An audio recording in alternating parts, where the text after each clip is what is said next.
nova série de mensagens que teremos em setembro, irmãos, e será a partir do livro de Salmos, esse livro maravilhoso do céu para nós, que tem alguns autores, muitos autores, Salmos, e eu quero destrinchar um pouquinho na introdução de hoje com você, aquilo que Salmos tem para nós. Salmos tem 150 números, Salmos não são capítulos, Salmos são versos, não são versículos, e os Salmos são como poemas aos nossos corações. Para o povo de Israel, os Salmos são um inário, algo para ser cantado, louvado e celebrado. E os Salmos têm algumas curiosidades que eu quero trazer para vocês. O tempo histórico dentro do livro de Salmos é aproximadamente 1000 anos. O Salmo 90 é mais ou menos 1500 anos antes de Cristo. E o Salmo 126, aproximadamente 5 séculos antes de Cristo.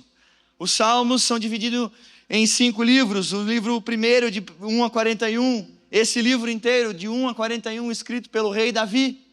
O segundo livro do 42 ao 72, o terceiro livro do 73 ao 89, o quarto livro de 90 a 106 e o quinto livro do 107 a 150. Alguns deles escritos pelo rei Davi, outros por Asaf, outros por os filhos de Coré, alguns por Moisés, Salomão e alguns autores desconhecidos. Essas são algumas curiosidades e contextos históricos do livro de Salmos para nós. Alguns comentaristas bíblicos e teólogos dizem que Salmos talvez sejam o livro mais lido da Bíblia.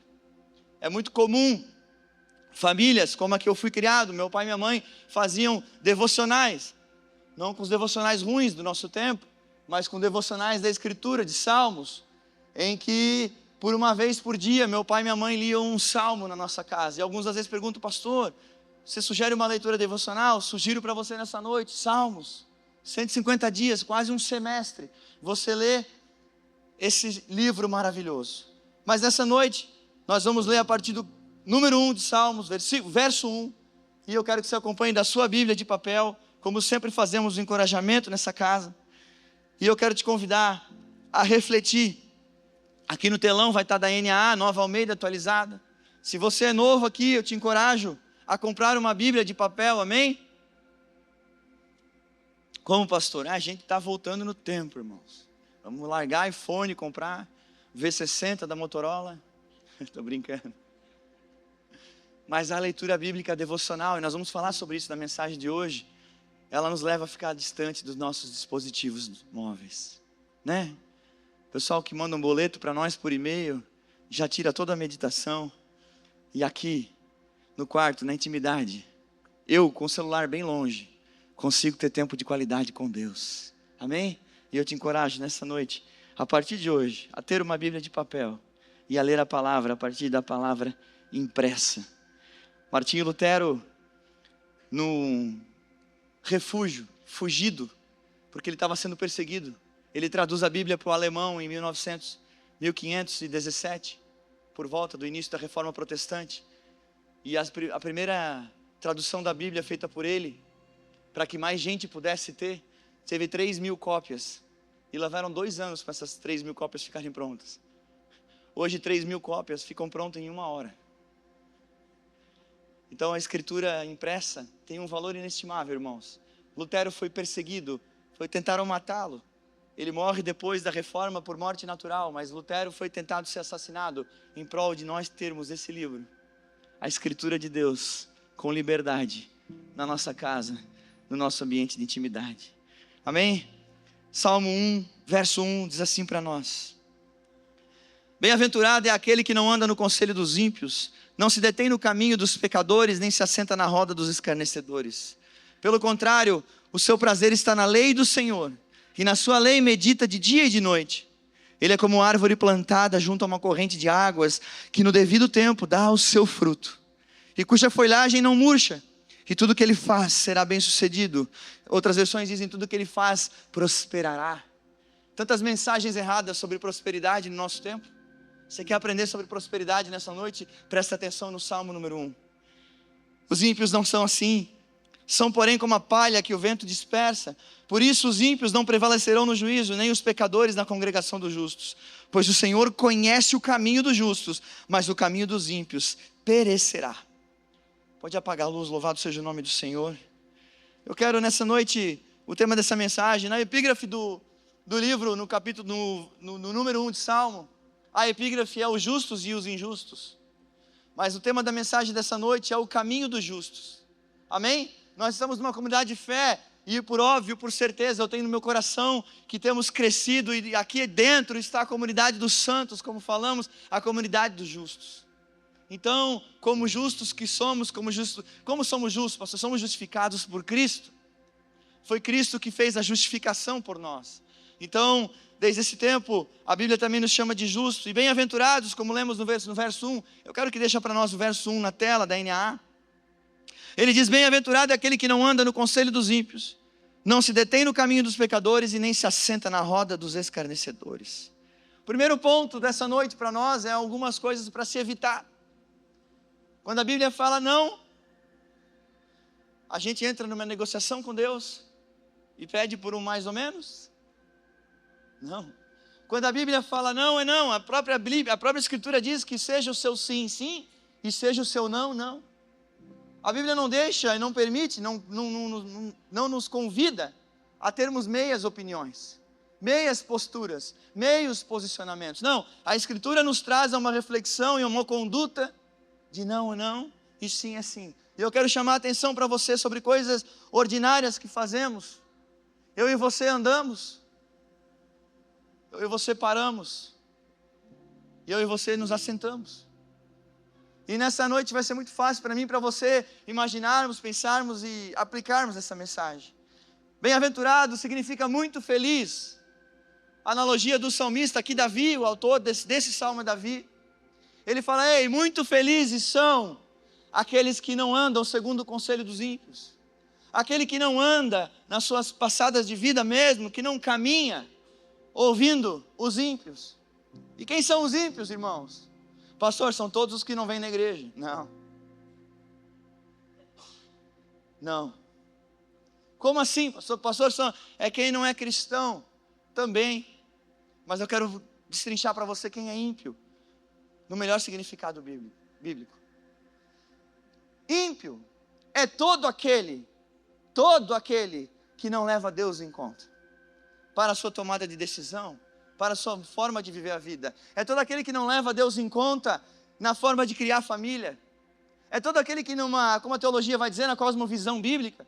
É todo aquele que não tem uma cosmovisão bíblica, que ele não entende como eu e você, da onde viemos, por que estamos aqui e para onde iremos. Se você não sabe, na cosmovisão cristã, nós viemos de Deus. Estamos aqui por um propósito de passagem nessa terra e o nosso destino é o céu. E o ímpio é todo aquele que não tem essa cosmovisão. É todo aquele que não leva isso em conta. Para ilustrar facilmente para você, pessoas que têm uma excelente aparência. São lindos. Aparecem na minha e na sua televisão. Mas eles são ímpios. A maioria dos artistas e jornalistas da nação brasileira, a maioria, eu não disse todos, a maioria são ímpios.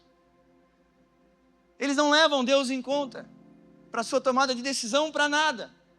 Para a forma que trabalham, para a forma que se relacionam, para a forma que quando casam, criam filhos. Alguns dos artistas globais têm 7, 9 casamentos. Tem um que tem 11. Então eles não levam Deus em conta para nada, mas eles são excelentes influenciadores. E o Salmo 1, verso 1 está apresentando um caminho para a igreja dos justos. Você não anda segundo o conselho dessa gente. Você não anda segundo a opinião deles. E quando ele diz não anda, ele vai adiante e diz assim, nem se detém no caminho dos pecadores. Porque quando você começa a andar com pessoas que falam diferente da cosmovisão, que você foi criado para ser, que você foi plantado para se tornar, daqui a pouco você para no caminho dele. Daqui a pouco você não está mais só andando e ouvindo o primeiro conselho. Daqui a pouco você para. E quando você para, você gasta tempo. E quando você gasta tempo, você dá mais atenção. E quando você gasta tempo, você vai para a terceira fase. Você se assenta na roda de quem escarnece. Você começa ouvindo um conselho. Estão comigo? Você para no caminho e daqui a pouco você senta. Vamos conversar mais. Faz tempo que eu estou te ouvindo. Faz tempo que o meu ouvido te ouve. Faz tempo que eu parei no caminho. E aí, a gente tem que detectar no nosso coração quem são os conselheiros que a gente ouve. O salmista está dizendo que o justo, ele não ouve quem não leva Deus em conta, pastor Judés.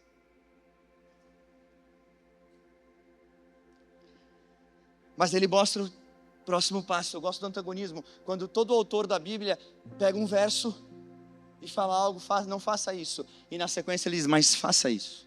Mas antes, eu quero destrinchar com você, para nós diferenciarmos e tratarmos de forma com sabedoria. Isso traz conhecimento para nós. Então a gente não anda, a gente não para e a gente não se assenta. E com quem? O ímpio é aquele que não leva Deus em conta. O pecador é aquele que deliberadamente transgride, deliberadamente, intencionado, ele peca, ele programa, ele marca horário, ele já está segunda-feira pensando o que ele vai aprontar na terça, na quarta, na quinta e na sexta. Esse é o pecador. Eu não paro para ouvir, para caminhar com o pecador. E o escarnecedor, quem é que escarnece, pastor? É aquele que despreza, é aquele que menospreza, que zomba e que faz escárnio das coisas sagradas. E talvez nós conseguimos refletir sobre mesas, quando vamos falar de assentar, de pessoas que talvez não são só de fora. Tem gente que escarnece de dentro das coisas sagradas. Tem gente que deixa se levar por um espírito de ímpio e às vezes é maledicente dentro da igreja. E isso precisa ser falado, porque o Senhor está apresentando um caminho para nós de justo e de ímpio, de justo e de injusto. E nós precisamos refletir em qual caminho nós estamos parando, em qual conselho nós estamos ouvindo, e em qual roda a gente já está sentado faz tempo na mesa, com a perna cruzada, ouvindo e participando daquela fala, que não tem nada a ver com participar das coisas sagradas, como um justo participaria, provocado pela Escritura de Deus. Amém? E o verso 2 vai trazer para nós o antagonismo que eu quero trazer para o meu e para o teu coração nessa noite. Deixa eu tomar uma dose de avivamento, também conhecida como café. Meu Deus, quem que teve a ideia, né? É sensacional. O verso 2, ao contrário, a sua satisfação, ao contrário, aquele que não anda com o pecador, aquele que não anda com o ímpio, aquele que não fica escarnecendo em mesas, ele ao contrário. Ao contrário. Qual que é o ao contrário dele?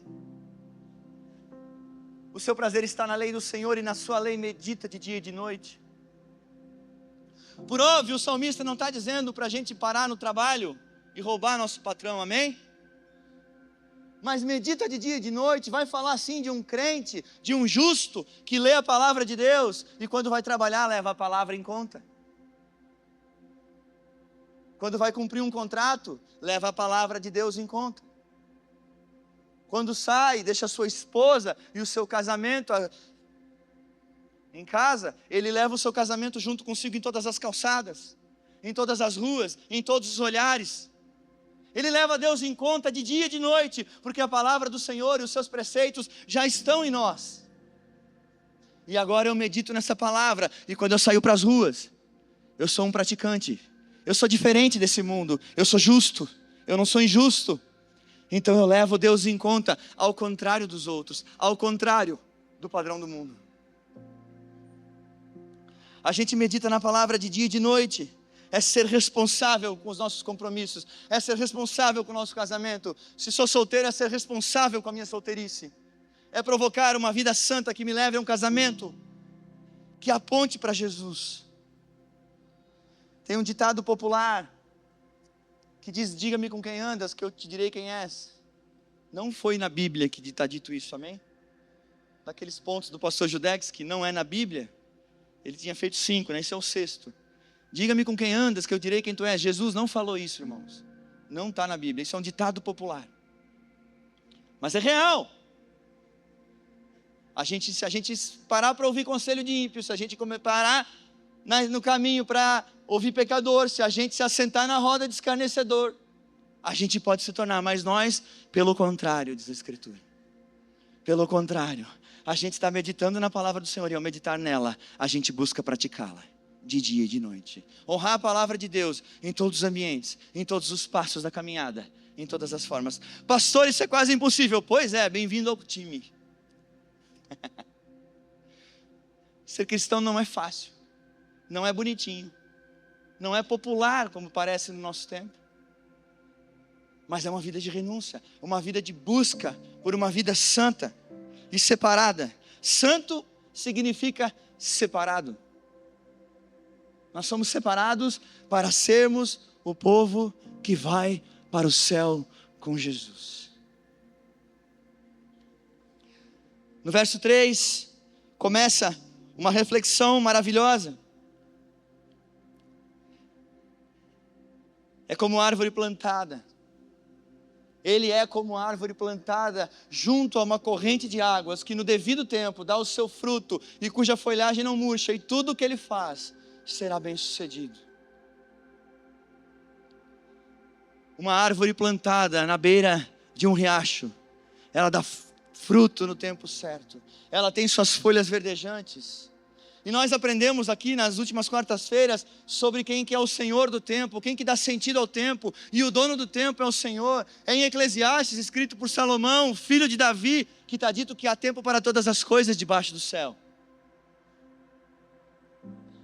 É o mesmo Salomão que escreve no capítulo 2, que ele procurou alegria, ele procurou felicidade. Essa felicidade que está escrita no verso 1 do Salmo 1 do pai dele. Ele diz assim: eu procurei na fama, eu procurei no sexo, Salomão diz, eu procurei no poder, eu procurei no dinheiro, e no fim, eu vi que tudo era vaidade. Salomão vai dizer no final de alguns capítulos de Eclesiastes, eu percebi que isso era correr atrás do vento. Salomão vai trazer as vaidades desse mundo, a natureza terrena, os desejos da carne como vaidade. Pura vaidade. Ele falou que ele correu atrás do vento. Você já imaginou correr atrás do vento? A analogia de Salomão é perfeita, é fazer algo em vão, é vazio. Você tenta pegar e não consegue. Apesar que um gênio da nossa nação já quis estocar vento. Mas não dá. Não dá para correr atrás e nem estocar. Amém? Glória a Deus por isso. E assim como ele apresenta um caminho que dá fruto no tempo certo, vai falar da soberania de Deus naqueles que têm um caminho do justo em si e consigo. Ele vai apresentar no verso 4, não é o caso dos ímpios. Os ímpios não são assim.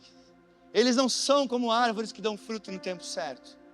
O ímpio não é assim, ele é como a palha que o vento dispersa. E a analogia de Davi é perfeita aqui.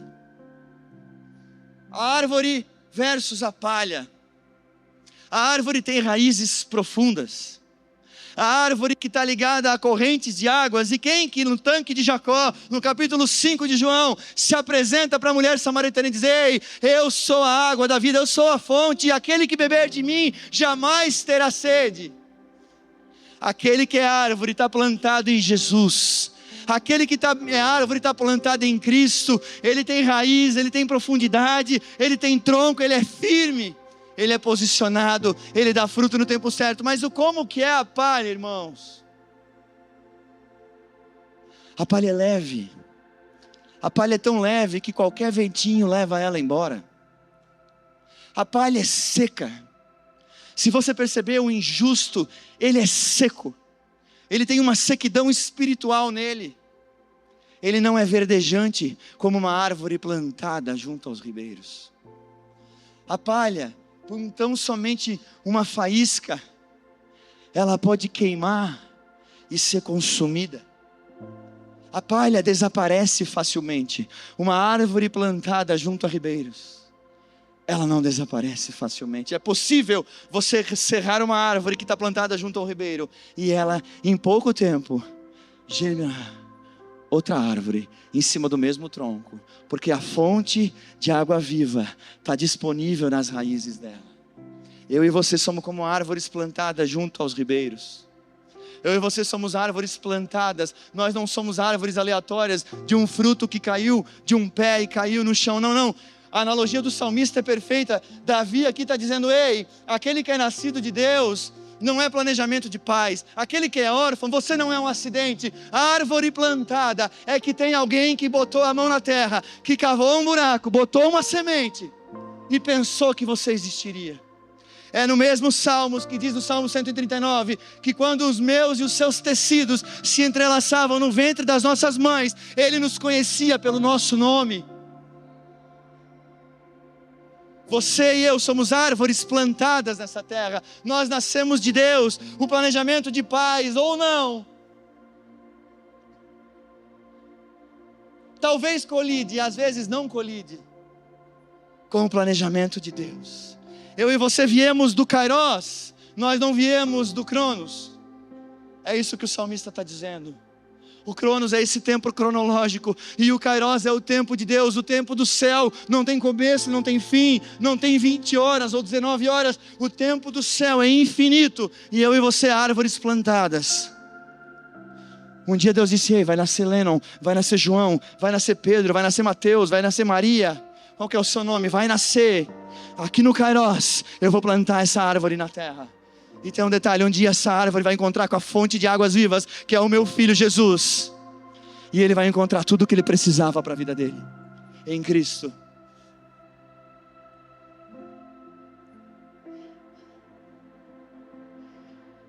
Ao pensarmos, não é o caso dos ímpios. Os ímpios não são assim. São como palha. Eu quero levar você para o Salmo 73.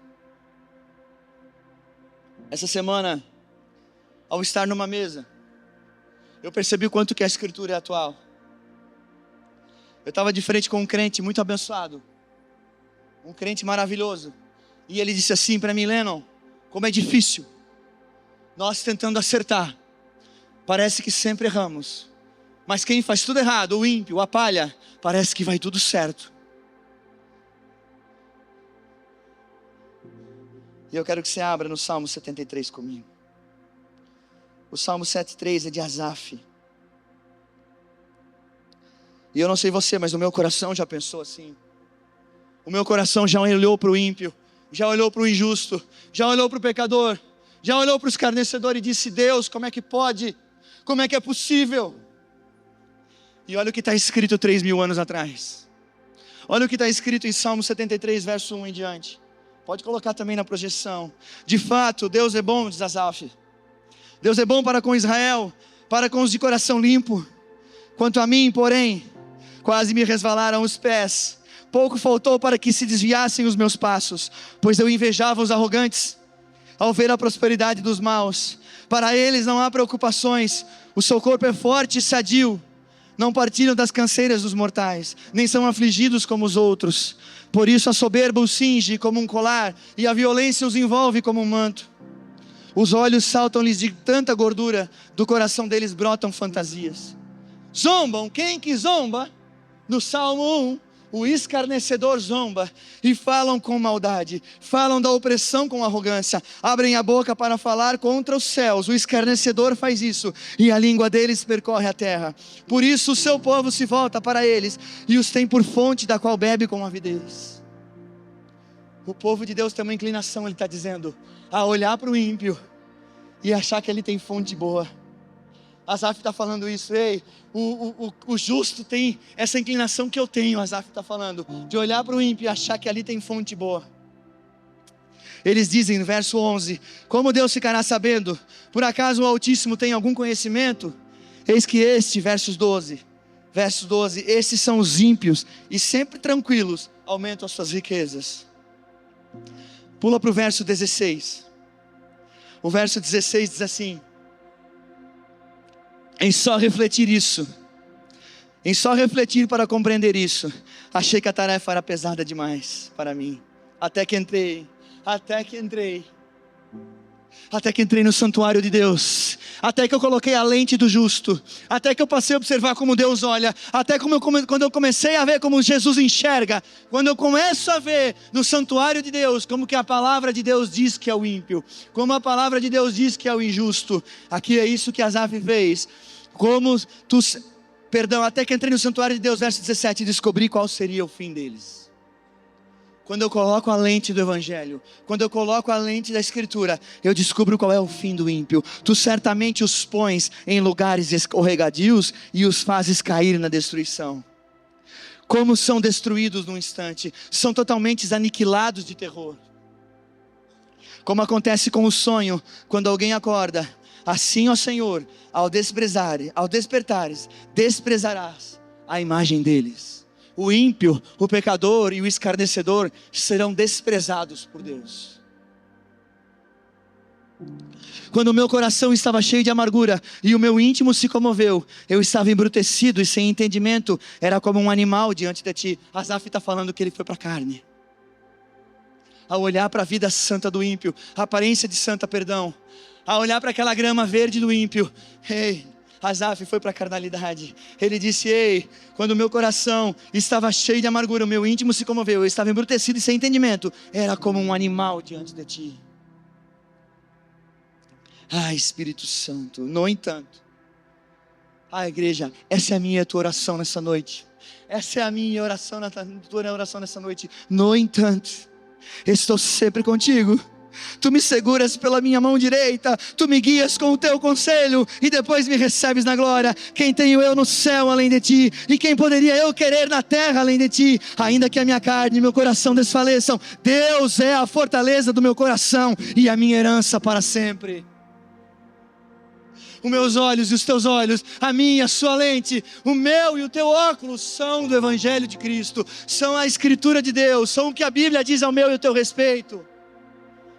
A minha herança, a tua herança, o meu refúgio, o teu refúgio, a nossa fortaleza, o nosso lugar de segurança, não é a aparência de bondade do mal, mas é a verdade que existe de Deus em nós. A nossa herança é o Senhor. Que tenho eu no céu além de ti? Tu me guias com o teu conselho. Salmo 1, verso 1. Bem-aventurado o que não anda pelo conselho, mas quem anda pelo guia do conselho de Deus. Tem glória, tem bênção. Os que se afastam de ti, verso 27, certamente perecerão. Tu destróis todos os que são infiéis para contigo. O Senhor destruirá todos os que são infiéis para com Ele. O Senhor destruirá. Sabe, tem mensagens da nossa nação que precisam ser posicionadas para a igreja que a gente pastoreia. Essa semana saiu um vídeo de um pastor que diz que não existirá o inferno. E tem uma cultura demoníaca, irmãos, que prega o universalismo. O universalismo diz que, teoricamente, todos vão para o céu. A hipergraça veio como uma enchente. Enche, depois baixa. Na nossa nação, um falso ensino de que todos um dia, todos, até aqueles que ficam brincando de ser justo e injusto, podem chegar ao céu. Quando na verdade a Escritura diz outra coisa a nosso respeito. Os que se afastam de ti certamente perecerão. Tu destróis todos os que são infiéis para contigo.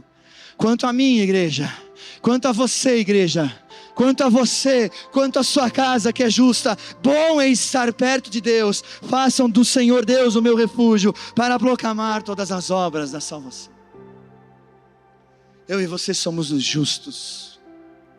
A gente está aqui na comunidade de fé para aprender dessa palavra, que é rica em misericórdia, graça, perdão, sim. Mas nós temos que entender que existe um caminho, que existe um lugar para colocar a planta dos nossos pés. E quem é que se apresenta em João, capítulo 14, versículo 6, ele diz: eu sou o caminho, eu sou a verdade, eu sou a vida, ninguém vem ao Pai a não ser por mim. Jesus é o único e vivo caminho de Deus, para que um justo percorra. A Escritura aponta para Cristo. Eu e você, tudo que precisávamos era de Cristo. O verso 5 diz assim, lá no capítulo 1 de Salmo. Voltamos para o verso 5 do número 1 de Salmos. Por isso os ímpios não prevalecerão no juízo, nem os pecadores na congregação dos justos. Pois o Senhor conhece o caminho dos justos, mas o caminho dos ímpios perecerá. E eu quero que você reflita mais uma coisa comigo nessa noite, em segredo espiritual que tem dentro disso aqui.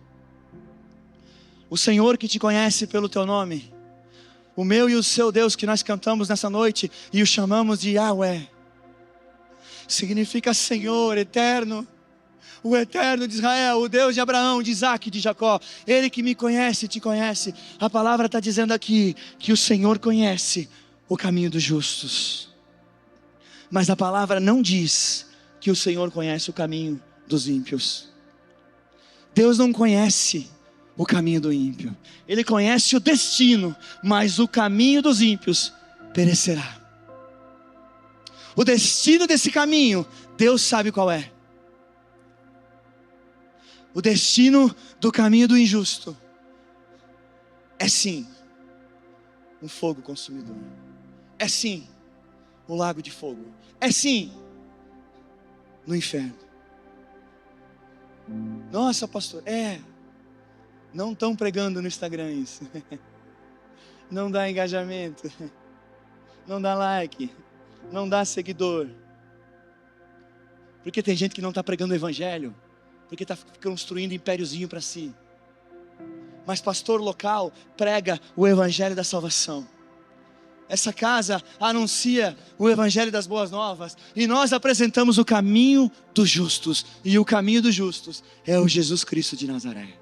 O caminho dos justos é andar com o Senhor. O caminho dos justos é ser a árvore plantada junto a um ribeiro de águas. O caminho dos justos é servir ao Deus de Israel, é buscar a Deus todos os dias, meditar na sua lei de dia e de noite, é evitar a mesa do escarnecedor, é evitar a conversa do ímpio, é não se assentar, é não parar no caminho com pecadores.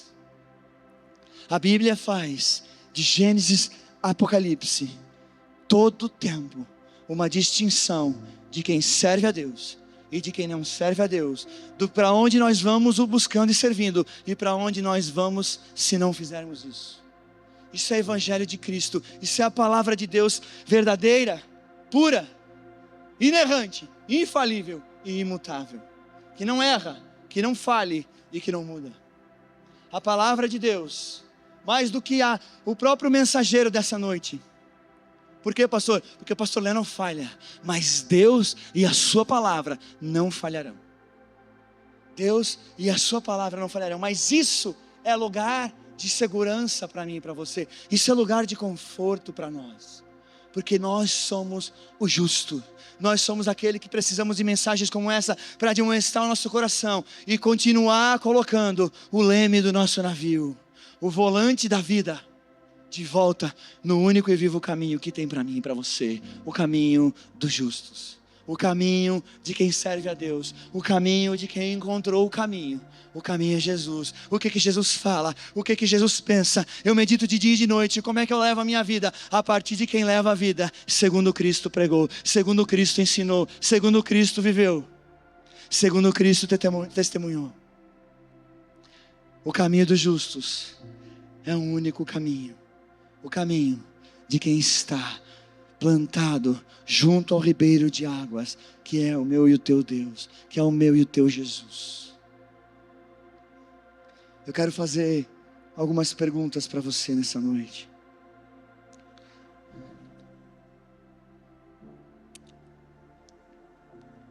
É possível ser feliz, pastor? Você pergunta tanto isso nessa casa, pastor. Você está feliz? Sim. A minha e a tua felicidade está em confiar em Deus, como aprendemos alguns domingos atrás. A minha e a tua felicidade está em desviar, evitar caminhos e escolher outros caminhos. Aqui dentro desse lugar, tem pessoas ao redor de você que têm o melhor conselho. Tem pessoas ao redor de você que têm uma grande mesa para compartilhar coisas maravilhosas. Tem pessoas que estão querendo pôr uma mesa, outros te chamando para a mesa, eu não sei, para comer o dogão, a pizza depois do culto. Nós somos uma igreja linda, maravilhosa, que quando a reunião acaba, a gente fica aqui dentro partilhando da comunhão uns com os outros. Vocês já viram isso aqui nessa casa? Você vive isso conosco? É porque aqui tem uma mesa de bons conselheiros, de grande sabedoria e de gente que lê a palavra, que estuda, que persevera na fé, que não desiste do caminho. Isso é você, Igreja AME, que caminha no caminho do justo. A felicidade está nisso, em desfrutar de Deus no caminho. A graça da vida, o ouro com Cristo, é viver uma caminhada, que Ele está no caminho, que Ele é o conselheiro, que Ele coloca outros cristãos para eu sentar na mesa e ter verdadeiros momentos de sabedoria, de tempo de qualidade, de crescimento espiritual, de oração uns pelos outros. É nessa casa, é nesse ambiente que a gente encoraja uns aos outros a perseverar na fé, a perseverar no caminho, a continuar mais uma milha, a comer mais 1 quilo de sal juntos, como eu gosto de dizer. A continuar partilhando do alimento espiritual que está disponível para mim e para você na palavra de Deus. Esse é o caminho dos justos, um caminho da felicidade, é perseverar na fé, é perseverar em Cristo, é perseverar em Deus. A felicidade então não está na chave daquele carro que está ali, no bolso da minha jaqueta. A felicidade não está na fechadura da chave da minha casa. A felicidade está em ter Deus dentro daquela porta. A felicidade está em ter Deus no teu endereço. Onde que você mora? Você mora de aluguel? É próprio? É de que valor? É de que padrão? É de que classe? Não interessa. Interessa-se dentro da porta. O dono do teu caminho é Deus. É isso que interessa. É Deus que habita lá quando aquela porta fecha. Qual é o caminho do justo que tem naquela casa? É isso que interessa. É isso que é felicidade. É isso que é a felicidade bíblica. Essa felicidade não é um sentimento. Ela não é ausência de problemas. Ela não é garantia de coisas boas. O sol nasce para justos e injustos. Tem um justo que planta milho, e tem um injusto que planta debaixo do mesmo sol e faz crescer a planta da cocaína. O sol nasce para todos, mas o destino final, esse é diferente. Esse é diferente. Esse muda. As escolhas nos levarão ao destino do caminho dos justos. Você tem Jesus? Você tem Jesus? Você é feliz. Você é mais do que feliz. Você é mais do que vencedor. Quem tem Cristo tem tudo. Em Salmos. Coloca para nós Salmos 37, verso 4. Salmo 37, verso 4. Agrade-se do Senhor, e Ele satisfará os desejos do seu coração. Desfrutar o caminho com Deus é se agradar de ter Ele na caminhada. É no teu dia mais triste. É nas lágrimas. É na derrota. É num golpe financeiro. É debaixo da mentira.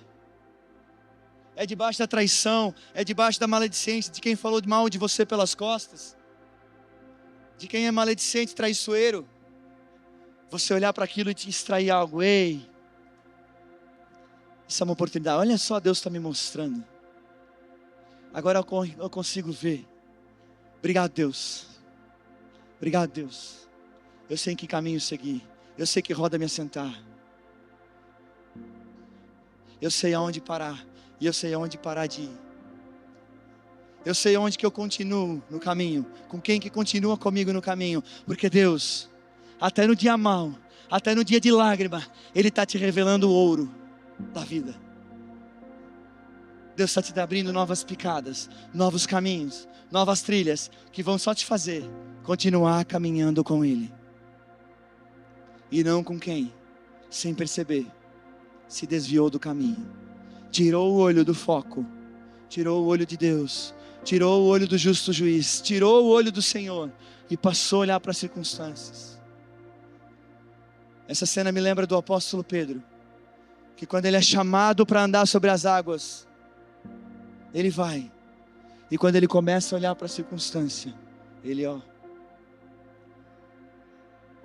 o mar que talvez tivesse virado um cimento, ele começa a afundar, porque ele tirou o foco de quem tinha falado para ele que era para sair do barco.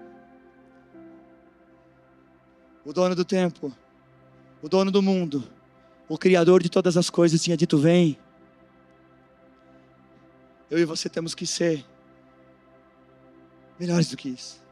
Nós temos que aprender com o caminho, desfrutar o caminho e agradar do nosso Deus ao revelar